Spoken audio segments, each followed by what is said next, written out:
لطالما استوقفتني معاهدة فيرساي التي فرضها الحلفاء على ألمانيا بعد الحرب العالمية الأولى بعقوباتها المذلة والقاسية، فجاء هتلر بعد عدة سنوات ليرد إلى ألمانيا كرامتها الجريحة، متسببا في أسوأ حرب عرفها التاريخ البشري.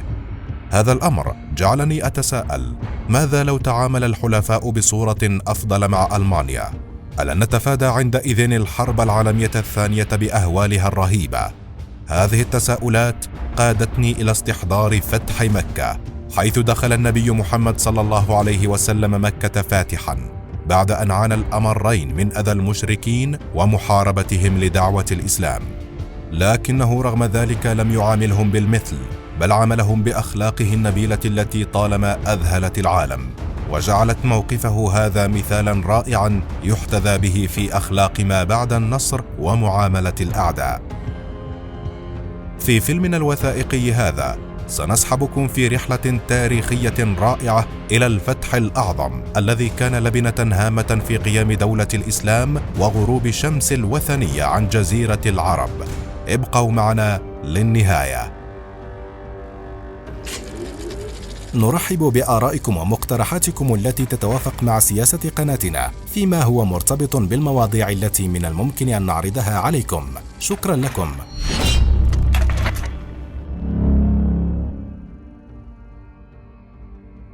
عندما جاء النبي محمد صلى الله عليه وسلم بدعوة الإسلام، أعلنت قريش الحرب على الدين الجديد، وما تركت وسيلة للحيلولة بين الناس وبين الإسلام إلا اتبعتها، كما أنها تفننت في تعذيب المسلمين ومطاردتهم في كل مكان، الأمر الذي اضطر النبي محمد صلى الله عليه وسلم إلى الهجرة خارج مكة بحثا عن أرض جديدة تكون نواة لنشر دعوة الإسلام. فكانت المدينة المنورة التي استقبل أصحابها النبي وأتباعه خير استقبال، فأسكنوهم ديارهم وقاسموهم أموالهم، لكن بقي الحنين إلى الوطن الذي أرغموا على مغادرته، لكن أن العودة إليه مرة أخرى؟ وكيف السبيل إلى الحج والطواف بالبيت الحرام والمشركون يتربصون بالمسلمين ويطاردونهم حتى بعد هجرتهم؟ هنا تدخل القدر ليمهد الطريق للعودة إلى الوطن مرة أخرى، لكن تلك المرة بنصر مبين يعز به الإسلام وأهله. فكانت البداية برؤيا نبوية في شوال من السنة السادسة للهجرة، رأى فيها محمد صلى الله عليه وسلم أنه يدخل مع أصحابه البيت الحرام معتمرين.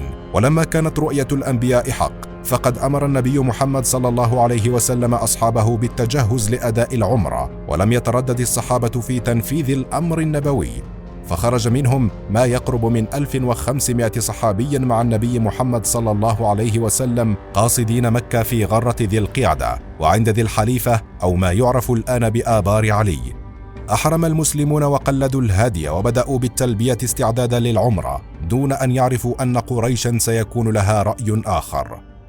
من سوء الحظ كان لقريش عيون على الطريق، فأسرعوا يخبرون قومهم بمجيء المسلمين، فأعدت جيشا لملاقاة الرسول صلى الله عليه وسلم ومن معه. وعندما وصل المسلمون إلى كراع الغميم، وجدوا المشركين يقفون هناك ليمنعوهم من الوصول إلى مكة، فجمع الرسول صلى الله عليه وسلم أصحابه وشاورهم في الأمر. فكان رأي أبي بكر الصديق رضي الله عنه أن يستكملوا الطريق إلى مكة لأداء العمرة دون أن يدخلوا في قتال مع المشركين، وبالفعل أخذ النبي صلى الله عليه وسلم بهذا الرأي، غير أن قريشا كانت مصرة على موقفها، فأرسلت خالد بن الوليد على رأس جيش ليحول بين المسلمين وبين الوصول إلى مكة. فسلك المسلمون طريقا آخر بعيدا عن جيش خالد الذي انتابته الحيرة، فقرر الرجوع إلى قومه يخبرهم بهذا الأمر، وأكمل المسلمون الطريق حتى وصلوا إلى مكان يسمى الحديبية، وهناك بركت ناقة رسول الله صلى الله عليه وسلم ورفضت التحرك للأمام،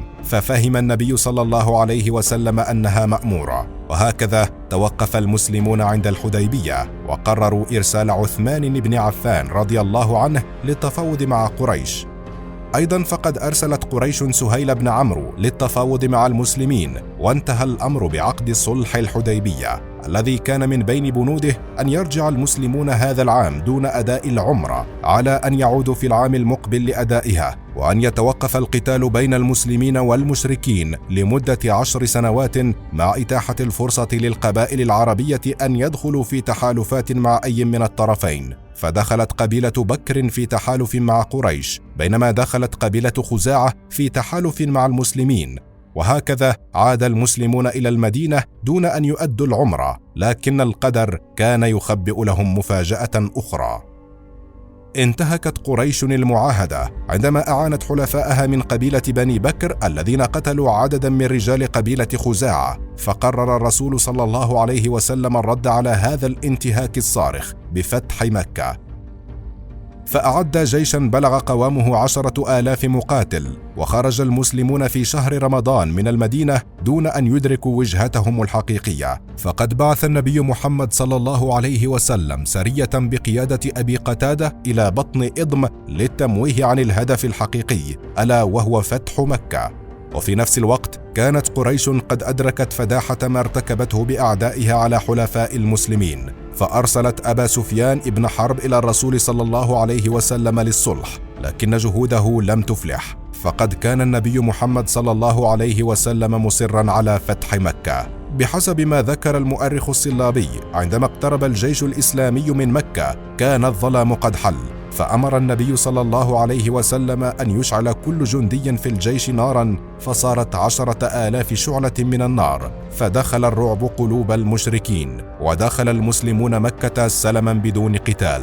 إلا أن بعض رجال قريش بقيادة عكرمة بن أبي جهل حاولوا التصدي للمسلمين، فقاتلهم خالد بن الوليد الذي كان قد أسلم قبل ذلك، فقتل منهم 12 رجلا، وفر الباقون، وقتل من المسلمين رجلين 2، ودخل المسلمون إلى البيت الحرام مكبرين ومهللين، فهدموا جميع الأصنام الموجودة فيها، ثم صعد بلال بن رباح ليرفع الآذان معلنا انتهاء الشرك في الأراضي المقدسة. ماذا إذن عن قريش التي ناصبت النبي العداء وطردته من وطنه وألبت القبائل على مدار السنين ضده؟ قريش التي آذت المسلمين على مدار 20 عاما كاملا وأذاقتهم ألوانا مختلفة من العذاب. قريش التي فرضت الإقامة الجبرية على المسلمين وحاصرتهم في شعب أبي طالب لمدة 3 سنوات كاملة. قريش التي قتلت صحابة رسول الله صلى الله عليه وسلم، وعلى رأسهم عمه حمزة بن عبد المطلب، ومثلت بجثته بوحشية. قريش التي طردت المسلمين حتى بعد أن هاجروا إلى المدينة، وأرسلت الجيوش تتلوها الجيوش لإبادة المسلمين. كيف سيكون موقف النبي صلى الله عليه وسلم منهم؟ لقد كان أهل مكة مجتمعين قرب الكعبة ينتظرون حكم الرسول صلى الله عليه وسلم فيهم، فسألهم: ما تظنون أني فاعل بكم؟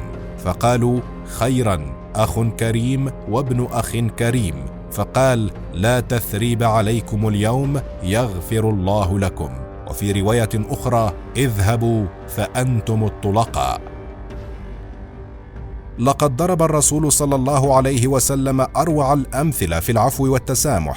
لقد كان قادرا على سحق وإبادة هؤلاء الذين آذوه وطاردوه مع أصحابه، لكنه ترفع عن الانتقام وعفى عنهم. كيف لا وهو المبعوث رحمة للعالمين؟ إنه صاحب الأخلاق النبيلة التي شهد بها أعداؤه قبل أتباعه، لذا لم يكن من الغريب أن يدخل الناس في دين الله أفواجا. فأسلم أبو سفيان وزوجته هند بنت عتبة وسهيل بن عمرو وغيرهم الكثير. وإلى جانب هذا العفو الجميل كان لابد من وقفة صارمة مع بعض المشركين، فأمر الرسول صلى الله عليه وسلم بقتل 11 رجلا بسبب عداوتهم للإسلام وشدة إيذائهم للمسلمين، إلى جانب أنه خشي من أن يقوموا بإثارة الفتنة بين المسلمين بعد الفتح.